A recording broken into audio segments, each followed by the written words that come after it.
Welcome to the Au Jus.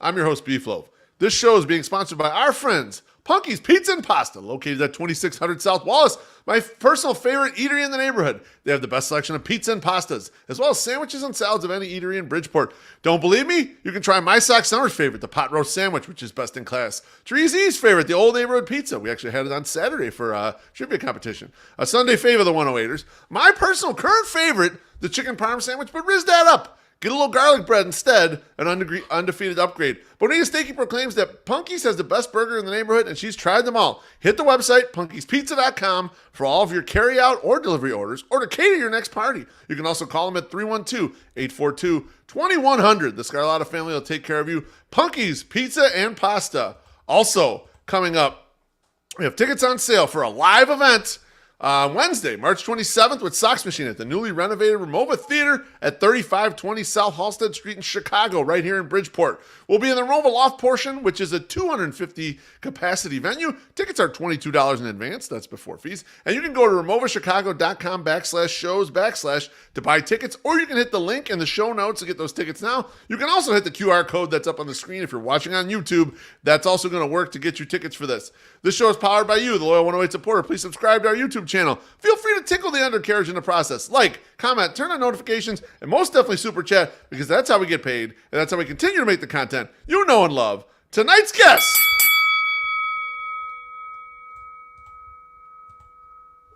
He's a recurring guest on this show. Will also be an agent of chaos on White Sox Twitter. One of the sharpest minds I know, thinking critically about the White Sox. Alex Rude, welcome back to the Au Jus, my friend. Thank you. Thank you for having me again. How are you? I'm wonderful. I haven't had a chance to talk to you about a lot of these White Sox things, at least not on air, but, with DM or whatever, or talk offhand on some stuff. Before we get into the White Sox, a couple things for you. One, I know you've been on a hell of a weight loss journey. I know you've dropped a bunch of weight. And even you can even tell in the picture where I make fun of you here, like, you're significantly heavier. I see your face right next to his face. So what did you do, man? How did you drop the weight? And are you still going, or did you kind of stop? I'm still going. Just going in the off season, Missy and I saw that picture of us where like Gabe's giving us the finger from like the last week of the last picks from last season. We both thought, oh damn, we look like shit. So we both decided we were gonna do something about it, lose some weight. So we went into this weight loss competition. I'm currently winning. I'm down, I think, about 50 pounds from where I started. Wow, that's impressive. And last weigh-in was 173. So right at near that 50-pound mark. So a lot of it was just completely overhauling the diet. I cut out beer, stopped with the fast food, cut out sugar. I think that did a lot of it more than the exercise, but having a gym in my apartment building. So it's hard to have an excuse not to work out. So it's basically forcing myself to work out every day. Yep. And then on top of the weight loss, I also quit nicotine after Zyn became like a GOP propaganda point. So that's been about like 3 weeks at this point. So good for you. That's good. That's impressive. Like, and it was just literally just looking at myself. That's enough. Fuck it. I'm gonna go do this thing. That's very impressive. Usually it takes people like some sort of bet or some sort of like rock bottom moment. You were just a little chubby. You weren't a huge fat ass. You were just a little chubby. Well, yeah, I hit it well. But definitely was not a fan of the weight once I also opened up my scale app for like the first time in a couple of years, and I thought it was somebody else when I weighed in for the first time when we started this. So, oh gosh, that was another wake up call at the beginning of all this. So it's been a lot of motivation. That's impressive. I also let you know. You came to me with it. I reached out to a couple of your friends. I reached out to Missy and Alexis. Give me some stuff for Alex. And you know what? They didn't have shit. They had nothing I could use to talk about in this beginning part. So that's why I wanted to talk about the weight loss. Embarrassing. How could you not? If someone reached out to me about Chirizi or MSS, I would have a ton of things to bury them at the beginning of the show. And these people, it's also nothing. like more of a fear thing because whatever they have on me, I probably have things that are like 10, 20 times worse. And both of them know what I'm talking about right now. Yeah. So I'll leave it at that. But so you're saying they're smart. They're smart not to say anything. They're smart to keep it shut. Should have went to like Sal if you really wanted to get dirt. That's true. He doesn't give a shit. All right. I want to get into the White Sox a little bit here. I've been asking a lot of people about Chris Getz.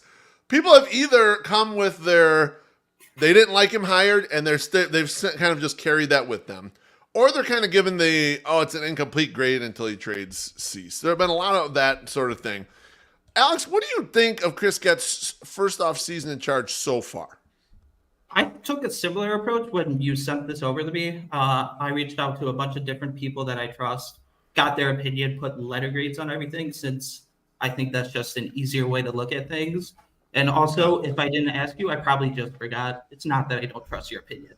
But I think the consensus, like crowdsource answer kind of seemed to line up with my own, which is like B-, C+. There were some like C- in there, some B+, but generally everybody ended up in either the B-, C+ range. There were some things that he did real well, like the trades he did make, the returns that he did get on those, and the short-term deals that raised the floor. But I think it was Herb that said this. There's not a lot of needle movers. So it's like you want more. You feel like you're wanting more. It just in one word, meh of an off season. Yeah, yeah. I mean, I see that point in a ways, but also, Alex, when I look at the free agent market, especially on the hitter side, the White Sox aren't going to pay for pitching. There are pitchers that you would think, okay, well, you could give them a long-term deal, and this makes sense, but they're just not going to do that. On the hitter side, you had Ohtani, and you had Ohtani. Like, I know Cody Bellinger's still out there. I'm not a huge fan of giving him as much money as he wants off of a couple horrible years and then one strong bounce-back year. Yeah. So for my money, like where the White Sox could really use it, there wasn't a lot there to begin with. I didn't like the path of spending, I was not a guy who was like, put Jorge Soler in right field. That to me, that would have been a poor use of money. And I'm not trying to save Jerry's pocket, but like Getz is in a weird spot in that the things that he could really use that weren't there kind of in free agency. Exactly. I think a lot of it was like what we were waiting for all off season was the Cease trade, because a lot of what he could have gotten, since it was like an awkward year to take over with a terrible free agent market, it's just like a lot that he could have stalled would have been like the Cease return. Like that would be where you get your wows. But like you said, just wasn't much out there. Alex, do you think that the two trades that they just most recently made, where they traded for Dominic Fletcher, who kind of looks like he might be the guy they're looking to, at least on the strong side, platoon starting right field, and then they got the Deloach kid. Like, do you think that's a signal in a way that they don't think they're going to trade Cease until into the season? I think it's more a signal they hate Oscar Colas than anything, just like burying him in the depth chart as much as they can. But I don't think just from trading away Santos or Mena, that's a signal on how they felt about Cease, just because like the guys they would have gotten back for Cease are much better than anything they got back from either or. Fair enough. I do think it could, in theory, if they were going to pull the trigger, eliminate two potential contenders from a Cease trade, because you're not going to make that trade and then come back and be like, trade with the same GM like twice within like two weeks a month. But Jerry Dipoto is Dipoto, so maybe. But that's true. He's probably itchy for another deal. Yeah, maybe not. Yeah, I just don't think that there's a correlation there with Cease. Just more Colas hate than anything. And it was funny too. He goes out and gets lefty bats to just like pile right on top of Oscar. It's not neither guy hits right-handed. Yeah, exactly. Now you mentioned you mentioned liking the small trades he made, the Atlanta trade, and then these couple trades he just made. Is there anything else from the offseason that you liked or thought was kind of a good idea on the plus side for Getz here? Theoretically, or the one specific deal that I did like? So the one deal I did like was the Fetty deal. Like jumping the market actually kind of looks kind of smart there, considering when you get Giolito's $20 million a year, whoever the Royals paid again, on the top of my head, but they were giving away 15, 16 million to like just random like Frankie mid-rotation. Frankie Montas will do 15 mil. Yeah. But for the same 15 mil over 2 years, you got an upside swing in Fetty with the KBO work. If that can translate at all, and he has any success, not only do you have a cost-controlled starter for 2 years, you probably have an even better trade deadline chip. in your pocket with the 2 years of cheap control where he's stuck at 7.5 mil, where Cease is due a big raise next year. So it's just another bite at the apple when it comes to getting prospects. If Getz's goal is truly to build everything back up and tear it all down. Right, makes sense there. Matty Mitch puts in the comments. He says, let's not confuse hate Colas with make Colas win an actual spot. I mean, I don't know. It feels like hate Colas to me. It feels like bury him on the depth chart, like you're saying, Alex. If it was just make him win a spot, it'd be like they add one outfielder, not two by trade, and like every minor league deal they've made is an outfielder outside of Mendick. And then the other thing is just the overall philosophy on how they built the bullpen. When you asked me back in July on the 108 podcast deadline special we've done the past few years, how would I personally run the Sox or change how the Sox were run? I told you, I think the basis of what I told you was just changing the philosophy on how they spend money, especially allocating money to the bullpen. Last year, they had about $45 million for the bullpen, which is 25% of their opening day payroll. That number was more than the entire AL Central combined last year. Gosh. And then this year, Getz must have listened to that episode because this year, I was on Spat Track earlier. They have about $10 million of the payroll dedicated to the bullpen, which is only about 7.5%. So huge upgrade there. I really like that. Hopefully that trend continues over time. Yeah, it's in the Hani years. Yeah, I love that too, and it is hearkening back to like you usually that's the old way to build a bullpen is grab a bunch of guys who coming off poor seasons or live arms that you think you can convert one little thing and hope to run hot with it instead of spending so much money there. Yeah, it's refreshing to see, and it was also refreshing to see them say, well, we have found money with Gregory Santos. Let's try to turn it into some other stuff, and it's kind of a different take on this squad, basically, from what we've seen in the last few years.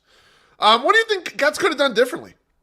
I think just the simple one is like actually execute on the Cease trade. Like I understand like wanting to meet your ask or something, wanting to get enough back, but at some point, you just can't keep risking the injury. I know our friends at CHGO had probably already covered this topic in depth on one of their multiple Cease podcasts a week, but that's right. It's worth saying. I'm also surprised you haven't tweeted out the joke about how many podcasts you're doing this week on Cease not being in that graphic yesterday.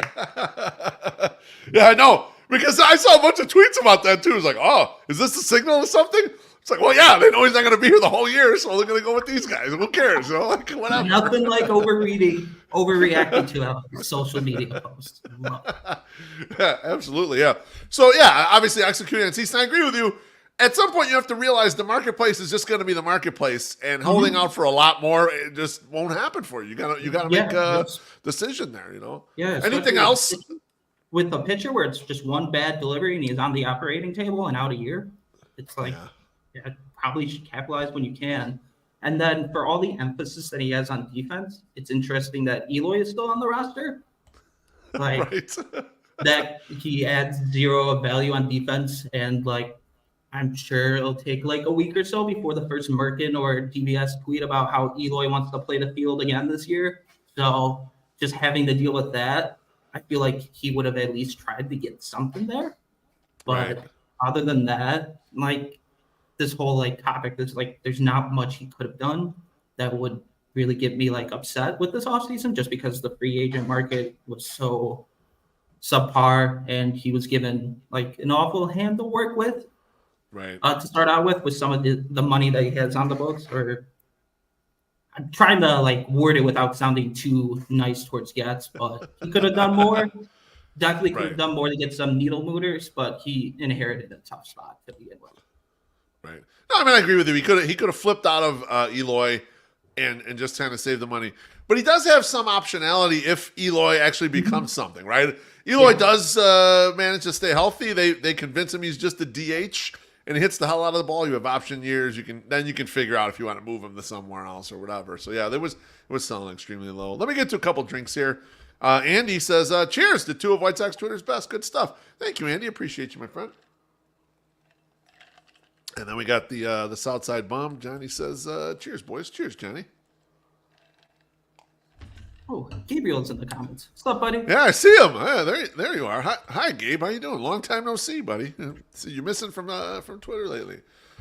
So this off season, based on what you've seen so far, Alex, project out for me a couple years. What does Chris Getz's regime look like in a few years? We're in this first year where it's like they're shedding payroll. They're trying to alleviate some of the guys that they just didn't want to have on this roster. They're trying to build up defense and a different type of squad. What does it look like 2-3 years from now? I'd say that probably this differs from what I would do, but like just what he's shown so far, we're going to see that continued emphasis on defense and pitching. But I think of the next 2 to 3 years, the biggest like tell we'll have is like next offseason. I didn't notice this until like James Fox, our favorite Chili's connoisseur, pointed this out on Twitter the other day. Is they only have like about 40 million in payroll commitments for next year, so that's a whole lot of money.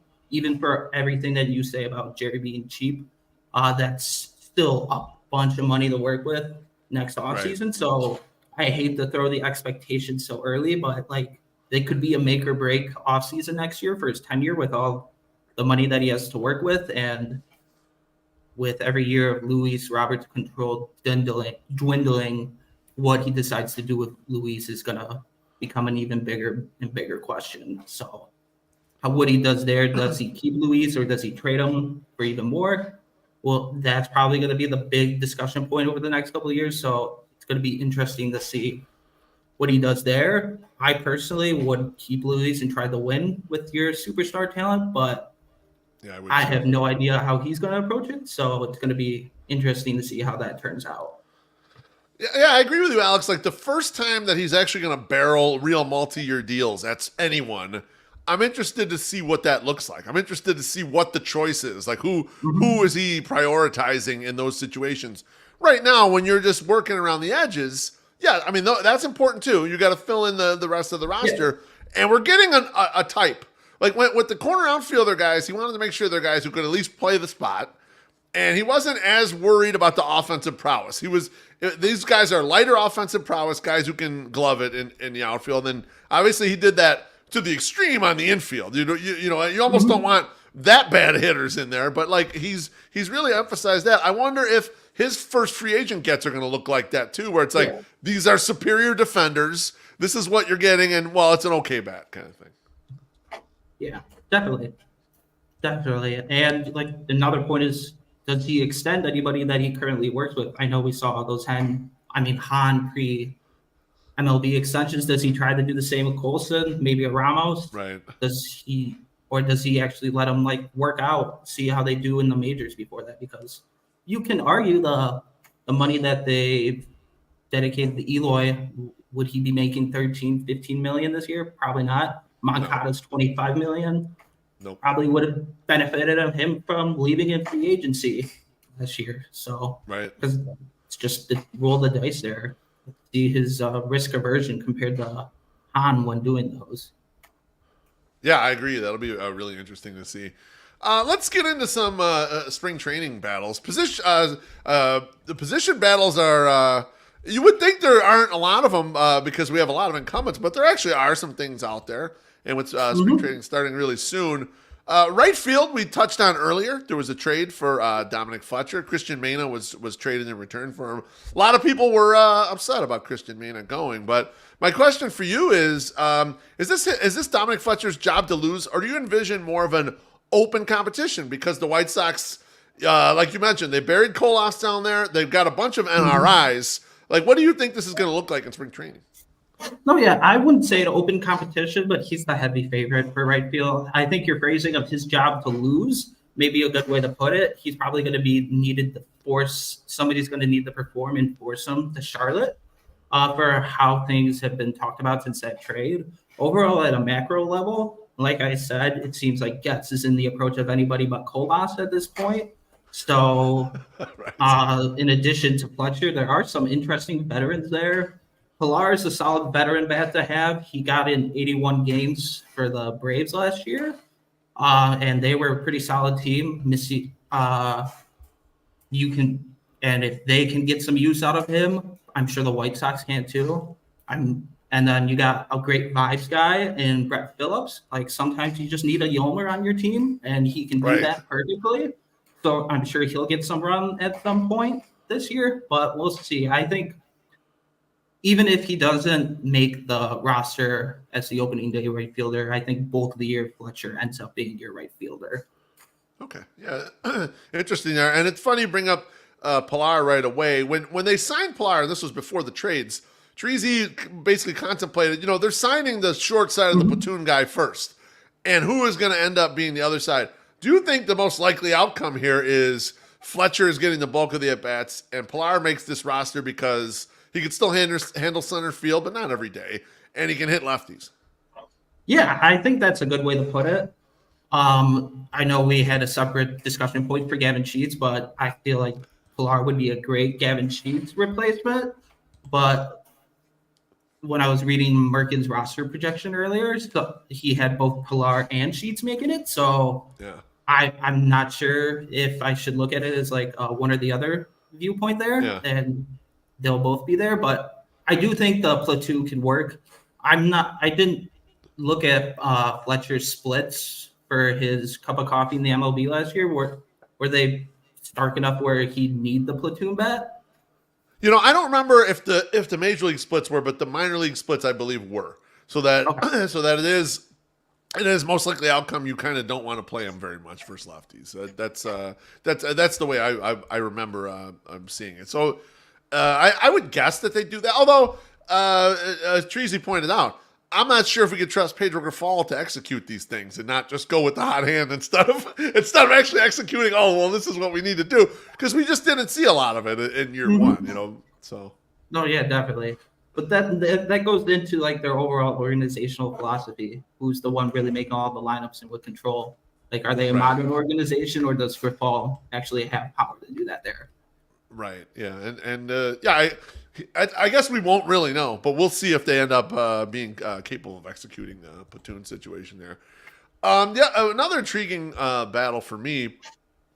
They re-signed Danny Mendick to a non-roster invitee, and Twitter was abuzz because people remember a couple years ago, Danny had a real nice run before he was maimed on the field by Adam Hazley, I believe it was. Was playing well, and Danny's been a guy who I think was like a 20th round pick. He made it all the way up to the majors. He was usable for several years for the White Sox, and so there is a little bit of a kinship between the fans and him.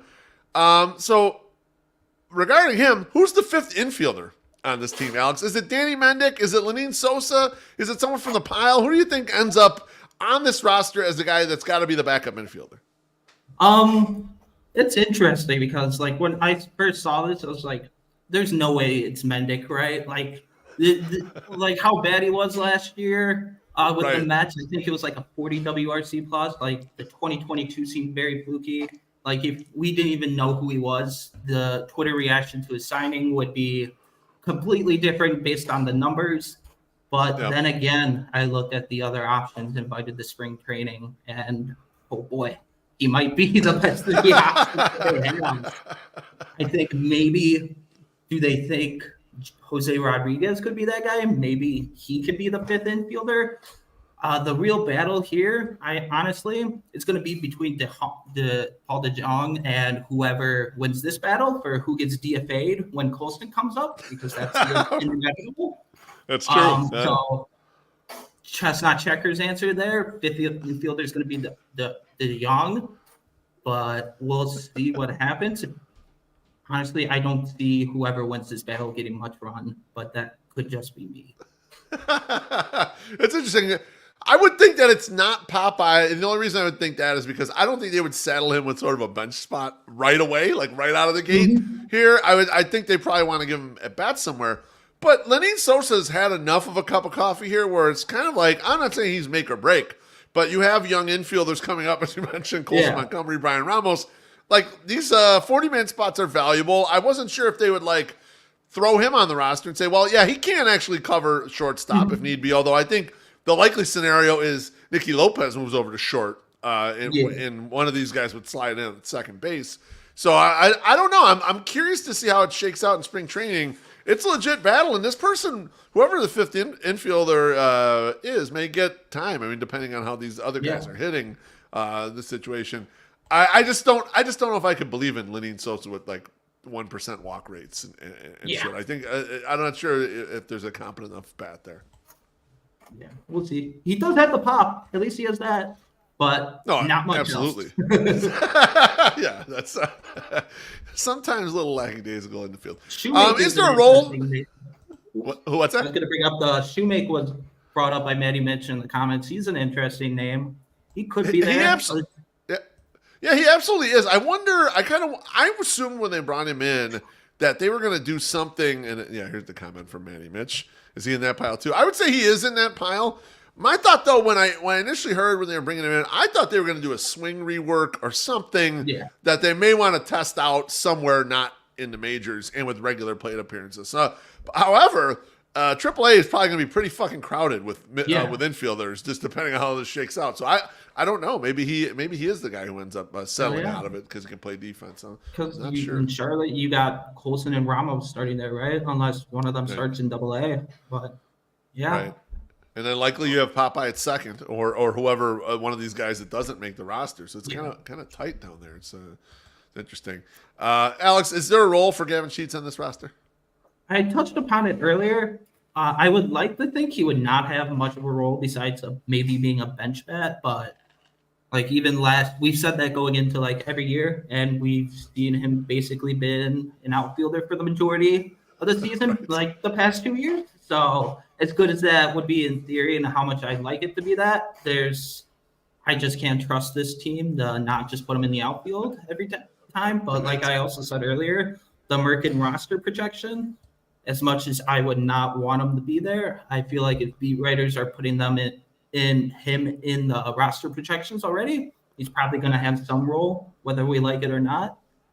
At the end of the day, I just wished Tim Elko was left-handed, because Gavin Sheets would be gone if that was the case. Right. But I think with Sheets here, I've been looking at this a lot too, and I think this roster is built really well to have a lefty like bench pinch hitter bat, because the bottom of the lineup you've got Paul DeYoung, and then whoever the catcher is. A lot of days it'll be Martin Maldonado, who are almost zeros at the plate, and when you have a reliever in there against them, that's even worse. Giving someone with the other side, left-handed bat, a chance to hit in that spot would be great. That's why I thought they were sniffing around Dom Smith. I thought they were thinking, okay, Dominic Smith would come in here and be this role right here, and he wouldn't be, he kind of quasi-plays the outfield too, but they're not as married to him like you're saying with Sheets. With Sheets, he's indestructible, so they could throw him in the out. He won't be good out there, but he won't get hurt, and they could just put him out there whenever they want. So I kind of want them to wean themselves off of Sheets as well. Yeah. Did his Dominic Smith signed yet, or? I don't think so. I think it's still a possibility. I think he's still out there. I would like the White Sox to bring one bat like that into camp, just to check it out. Matty Mitch says, does Sheets have options, or would it be a DFA? I think he has one option. I think Gavin Sheets has a single option left, and Ian Eskridge confirms he does have one option. So you could send him, down to Charlotte, in fact. So that would be okay. Let's move over to the pitching side. I was looking at what Roster Resource thinks of the White Sox pitchers. I'm going to put the graph up. And for you listening on the podcast, here's the starting rotation according to Roster Resource. They, of course, have Dylan Cease at the very top of it. Eric Fetty is next. Michael Kopech, Mike Soroka, and then Chris Flexen. Alex, my question for you is, do you think there's potential for any surprises here in this rotation, or do you think it's going to end up pretty chalky, save for a Dylan Cease trade? Well, Getz seemingly answered all but answered this one during his presser this morning. So the answer will probably be no, there will be no surprises. That's your rotation. But before the metaphorical middle finger from Getz this morning, I would have said that one of maybe Ader, Mastrini, et cetera, could have made it over Flexen, because I thought Flexen seemed more likely to end up as an arm for the bullpen. But guess not. Just going off what Getz said this morning of him being a starter all year. So, I think it's going to be chalky, but hey, better news, that spot track number for the relievers for payroll, I'm pretty sure included Flexen. So that's Just keep getting that number lower and lower, baby. But maybe Tukey can sneak his way in there. But other than that, I just can't see too many surprises, especially if they're running Flexen as a starter. Yeah, that's kind of the way I was looking at it too. I thought Tukey maybe would have a shot, and maybe he will get some run in spring training. I'm not sure. But it seems to me like they built this roster perfectly to if they have to move Michael Kopech to the bullpen, that they can do it, because they have a lot of these like fringy starter types or whatever. Maybe they won't have the balls to do that right out of spring training, but it does seem like it's kind of set up in a way where if he needs to migrate to the bullpen, he can, you know? Oh, yeah, and Soroka's an upside swing. If he doesn't work out, you can just cut ties with him. Flexen, 1-year deal. Right. If he sucks, cut ties with him. Because eventually, at some point, well, besides injury attrition, like you would hope that Ader, Nastrini, etc., like all those guys are forcing them their way into the rotation in Chicago. But as of right now, I think it's just those 5, and we'll see what happens from there. Yeah, I mean, even Davis Martin coming back from injury, he had Tommy John, and he's probably not going to be pitching until midseason. But another guy who could push his way in here. We talked a little. Jesse, break glass when needed. Jesse Schultz is right there too. He'll give you 5 innings. We talked a little bit about the bullpen. What are your expectations for the makeup of this bullpen? Bannister's, his philosophically is wildly different than Hahn, like we talked about earlier, where Hahn would just spend. Bannister seems to be gathering up a bunch of parts that don't cost anything to build this bullpen. What are your early expectations of this bullpen? I mean, me personally, if it hasn't been made clear, I lean towards the Bannister method of putting this together. So ideally, it will be a whole bunch of NPCs, guys with options coming back and forth from Charlotte, mixed in with the 2-3 guys on guaranteed deals. I'm not sure about expectations. I think a good metaphor to use would be friend of the podcast, Tom Fernelli's grading system for any hire. I like the theory and put into place on building a bullpen. I just have no idea if it'll work out. Yes. Yeah, because like you said, it's just a bunch of guys they found off the street, but like they've been pretty good at turning those guys found off the street into something. Gregory Santos, perfect example. Right. Yeah, I'm curious about how the deployment's going to work out. I'm curious about how the parts all fix in. And Getz has gotten some criticism over time about the way the bullpen's deployed.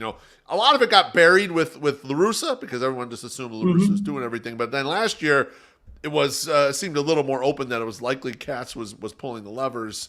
And maybe it was just a lack of talent, maybe not. But there was definitely criticisms there.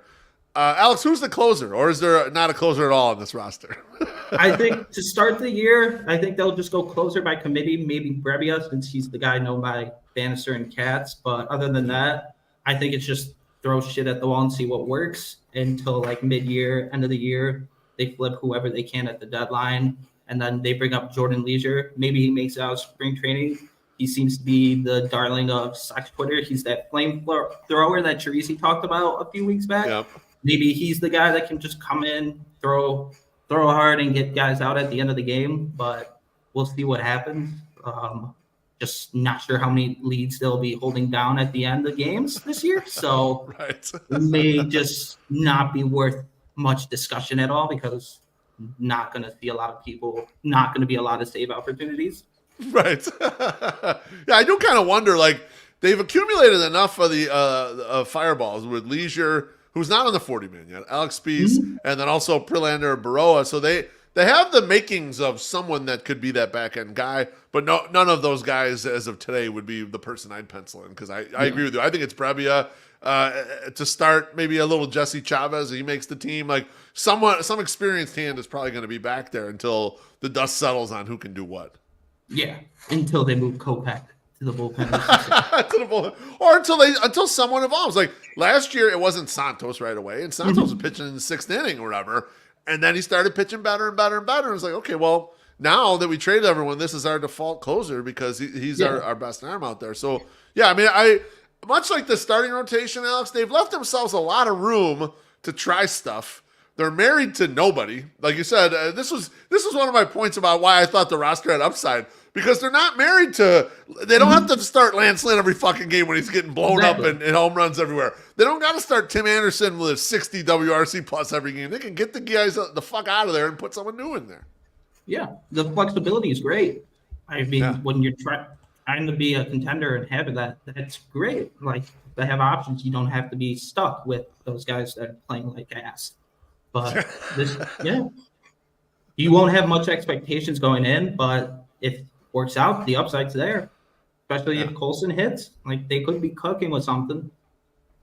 Yeah, absolutely. Right. Yeah, give yourself a chance for a little bit of upside. I think they I think going into the offseason, what I would have done, especially with their draft lottery position, you build a 70, 75 win team with the upside. Things work out in that division. Hey, maybe you do get up above 500, that 85 win mark. We'll see what happens, because like Cleveland 2 years ago, they came in with like 70 win, 75 win expectation. It just, baseball's a lot of variance. You never know what's going to happen. Right. It's hard to project everything. I think everyone going in the last year thought it would be like another 500 year, not 100 losses. You go. Right. Yeah, 162 is not enough to tease out all the luck. It's just not possible there. With regards to building this bullpen, do you think that they're going to build it in a way to maximize the 40-man roster, i.e. be careful about who has options and doesn't? Or do you think they're just going to build it as like, here you go, best guys get in the spots, and we'll just clip anybody else who doesn't belong? I think personally, just how it's gone so far in the Bannister philosophy, I think it's just going to be 40-man spots. We're going to maximize, like, we can pick a bunch of random people off the street and make them work. And just like it jives with the Fritz Getz like player development era. Like for as much shit as he got for all the guys that didn't work out during him being able to develop during his tenure as player development director, the one thing they did really well was turn out relievers. Part of what made the Hahn bullpen spend as much money as we can even more frustrating. Like, you look at that 2020 playoff roster, just off the top of my head, you had guys that were taken late, like Cody Hoyer. I think he was 6th, 7th round. And then you had Aaron Bummer and Matt Foster, who were like 19th, 20th round guys. They're able to turn those guys into pretty successful relievers. The return they got for Bummer, like a 19th round draft pick, turned into like 5-6 guys that they could potentially see this season. Like, player development, like, they doing one thing well, they should take the strategy that maximizes that. I totally agree. No, that's a great call. And this leads right into the next question. So if they do have one guy or two guys that kind of pop up out of nowhere and shine like a Gregory Santos did last year, Alex, are we trading him at the deadline? Are we trading him in the offseason? Are we cashing in these chips? What do you think Getz is going to do? Fuck yeah, we are. This is like the third time we've had this conversation on this podcast or the 108 podcast, but it's like the answer's been every other time. If you got a reliever you can flip that's cheap and for any sort of assets, you do it. Don't be afraid to pull the trigger, because like at this point last year, who knew what Gregory Santos was? And and now there's people upset about not getting enough back about trading him. So like, it's a win-win. That's a major win. If you can get assets for a reliever you got off the street, you take that every time. Yeah, I mean, no one's missing Cade McClure right now, so it's all good. You're going to trade Cade McClure for all that shit, so that's I totally agree with that philosophy, and I hope they do execute it. I hope Getz continues to be aggressive this offseason. Like, trading Santos to me is an aggressive move. It wasn't we're running out of time on this guy, so we have to trade him. These guys aren't as good as we thought they'd be, and they have big contracts. We have to trade them. It was none of that. It was a guy we had control over, would have been our closer. He was top 3 out of qualified relievers and stuff for his sliders. Got one of the best sliders in the major leagues. Nope. They were opportunistic and said, fuck it, we're trading him. We like the return we're getting. I really like that approach. Yeah. I honestly said last year they should have traded him at the deadline. Yeah, you did. It was just like, absolutely. You were the guys out there saying, trade this motherfucker right now. We've got found gold. Go ahead and get something for him while you're getting good. Imagine how much higher it would have been before that arm injury last year. No shit. just sell at the peak value. There's so much variance in relievers. It's like you're just shooting yourself in the foot, like holding on to guys. Like for as much as they did get for Bummer, they flip them after 2019, 2020. What's the return there? You probably get a lot more useful assets back Absolutely. for that contention window than what you overpaid for terrible returns more in free agency, more often than not in Han's tenure. Yeah, no doubt. I mean, just all the mistakes I made with those contracts. Let's jump off the White Sox real quick and close this out with a little 108 tourney talk. The 108 tourney is right around the corner. The bracket reveal show is actually March 7th. That's going to be at 8 p.m. It'll be in the normal time slot of the 108 podcast. We'll be revealing all 8 brackets. Alex, you brought up that people on Twitter had been mentioning a while back that we should have a Ken Palm ranking for so they can follow who's in the 108 tourney situations in the offseason. What say you? Would that be something good, or you think something else would be better to know kind of where everyone's at in the field? Yeah, I think it's a good start, but there's a different college basketball metric that they should be following. So just White Sox Twitter and 108 tourney in general is like the most petty thing that one of the most petty things that I know of. So why not keep with that trend and mimic the net rankings that the NCAA puts out? So the net rankings for the uninformed, basically they use them to judge like a team's like wins or losses, divides it up into 4 different quads: quad 1, quad 2, quad 3, quad 4, with 1 being like your best of the best and 4 being your terrible teams. So what we should do is some sort of metric that divides up White Sox Twitter in the different quads. And just because, like, imagine how self-conscious people would be if they found out their like Twitter account was like a quad 3 or a quad 4 Twitter account, just ruin people's day. That's what you should be going for. Any sort of metric there. I'll tell you what. Inside Baseball 108 tourney, and this has happened almost every year since it got popular. So let's say maybe year 3 or whatever. I'll have people reach out to me who we have been actively talking about, me and the boys. Man, their persona is down. People are down on this person. I'll have them actively reach out. Beef, don't put me in the tourney this year. It's like they know the avalanche is coming at them. The big fucking wave's coming. They're like, oh, Beef, take me out of there. Don't put me in there. It's like, okay, no problem there.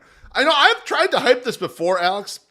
A couple of years, I tried to give source stuff to a couple podcasts. And they never seem that interested in something that, like, once the tournament gets going, it's all over the place. People are absolutely loving it. I was always surprised, like, I could never get it to the fire to get started with some other group carrying it. So I think there's probably some interest, but maybe not as much as I think. Yeah, who knows? It also depends on like who you reach out to, because like some guys like Zoe, he'd never do anything to like stir the fire. He's just too nice of a guy. Too nice of a guy to like do anything. It's just, I feel like maybe the Bombs would run with it. Have you tried them? Maybe they're pretty nice too, though. They're pretty pleasant to people. They don't rub anyone the wrong way. Although Baloney's in the comments, he says I like this idea. So maybe you never know. It's possible. Oh yeah, it's just like you just gotta find somebody willing to stir the pot like you do behind closed doors that would actually publicly. We'll see. Yeah, absolutely. So heading into the tournament, you're a guy who has their finger on the pulse of White Sox. I called you an agent of chaos in White Sox Twitter, which you are, motherfucker. What's one of your favorite storylines, or maybe a couple favorite storylines heading into the 108 tourney? What's something you're looking forward to? For me personally, just see who I will have to mute for being so annoying this year, like I did last year. I'm just kidding. But let's just see, like, I'm sure the certain league storylines will keep being overplayed, like Mike and Maddie at this point. Like them both, but it's a little overplayed. But we'll see. It's just, there's always people that come out of nowhere, and somebody always gets canceled. But like, how big of will the box be again this year? But no matter what happens, end of the day, I'm Team Gabriel 2024. I hope he wins it all, just for maximum chaos. He and I were DMing. I told him I really believe in him this year. I like where I got him in the brackets. I'm not going to reveal where he's at specifically, but I like where his matchups are. they're ones he can have a lot of fun with. I'll just put it that way. Especially his first couple rounds are going to be there'll be a lot of fun. Him versus Crawford last year was great. Just look Crawford leaning into his like hatred of chickens. Absolutely. Positively. You mentioned someone always gets canceled. I actually handed off what I consider roughly a final draft to the boys. It's like, all right, take a look at this. Tell me what you think. This is final unless we add a person or two, or if anyone commits a sex crime, then we have to pull them out of there. That's like the last things we gotta figure out before we finalize the bracket. So it's getting very close there. Nice. Alex, thanks so much for sharing your thoughts on Chris Getz's first offseason as GM. White Sox spring training battles and the 108 tourney. Remember, we ain't trying to be right on the show. We're just trying to understand. Anything you want to plug before you go? Anything else you want to say? Well, nothing to plug. Don't have any podcasts or anything. If I ever do have a podcast, please kill me. But other than that, everything is all great. Well, thanks again for having me. It was awesome talking to you, my friend. Hope to see you in person soon. Yes, hopefully. Take care, Alex. That was Alex Rude. Great talk with him. I always love talking White Sox with Alex. Next week's guest is going to be Rob Hart from WBBM. I'm going to talk to him about his journey to working in radio and being basically a Chicago historian of media. He always has nice little tidbits, interesting things to say about various media things. Also, he wrote an article about this new ballpark location like a decade ago. So I want to get in on what he thinks about the location and also what he thinks about the White Sox. I've been paying attention to his tweets. He seems to be a little more glass half full than the majority of people out there. So we'll hear what he has to say.